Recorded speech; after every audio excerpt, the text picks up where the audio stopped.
Une programmation éclectique et pleine de charme s'ouvrira bientôt sur le Rocher à l'occasion du Festival international d'orgue de Monaco. À compter du 2 juillet et ce jusqu'au 20 août, la cathédrale accueillera tous les dimanches à 17 heures des concerts donnés par de talentueux organistes. Une programmation donc variée qui mettra en lumière la technique, l'improvisation et le talent de chacun. Le concert d'ouverture sera donné par Ken Cohen, qui est canadien, et c'est pour le 150e anniversaire de la création de la Confédération du Canada. Ça, c'est le premier dimanche du mois de juillet. Après, en juillet, on aura d'autres concerts de récital solo. On aura aussi un concert, un ciné-concert. L'orgue est là pour illustrer le film, qui sera projeté en direct évidemment pour le public. En août, on aura un autre concert assez intéressant avec des comédiens autour d'un livre d'Emmanuel Schmitt. Le concert de clôture, toujours autour de l'improvisation à l'orgue, avec une artiste plasticienne qui s'appelle Béna. On va lui installer dans le chœur de la cathédrale une toile de 3 mètres sur 1,20 m. Et les deux artistes créeront une œuvre en direct. Évidemment, la musique éphémère de l'improvisation passera, évidemment. Et par contre, on aura une toile qui sera réalisée par l'artiste plasticienne. Un festival qui a su conquérir le public fidèle depuis 12 ans. La programmation de cette nouvelle saison a été conçue de manière à combler les attentes de tous les spectateurs. Un autre lieu de convivialité ouvrira lui aussi ses portes dès le 10 juillet. Le théâtre du Fort Antoine accueillera tous les lundis à 21h30 les férus de culture. Au programme cet été, 6 créations contemporaines sur le thème de la maturation et de la maturité.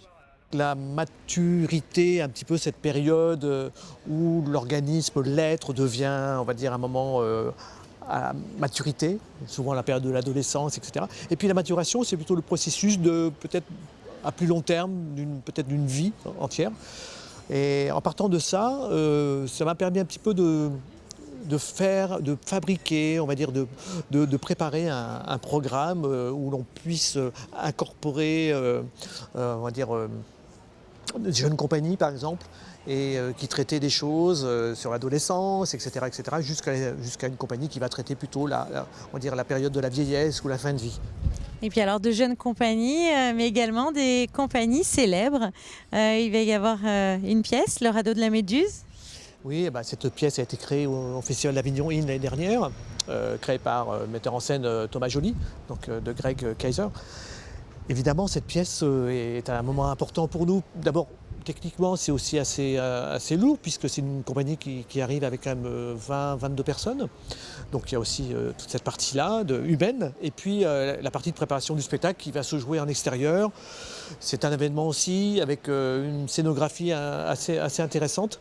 Et puis le sujet qui je pense, va parler beaucoup, puisqu'on peut mettre en parallèle, on va dire, pas le radeau de la Méduse, la peinture, mais plutôt ces périodes de guerre, des 1940, torpillage d'un bateau d'enfants, et puis cette barque qui se retrouve au milieu de l'océan. Et puis peut-être aussi, on peut se rappeler ce qui se passe aussi peut-être en ce moment sur notre société, avec ces migrants peut-être aussi, dans ces barques, comment ça se passe pour eux, comment ça se passait aussi à l'époque, dans les années 40, comment on se retrouve dans une barque, comment on peut vivre, comment on peut survivre dans une barque. Donc ce traitement fait comme ça, où on peut mettre en parallèle beaucoup de choses. Le théâtre du Fort Antoine refermera sa 47e édition le 14 août avec Les Résidents, une pièce intimiste et chaleureuse qui permettra d'être au plus proche du spectateur dans le questionnement, l'introspection et l'émotion. L'entrée, comme chaque année, libre et gratuite, mais face à la forte demande, sachez que pour assister à ces représentations, vous devez au préalable retirer vos places au théâtre Princesse Grace à compter du 19 juin.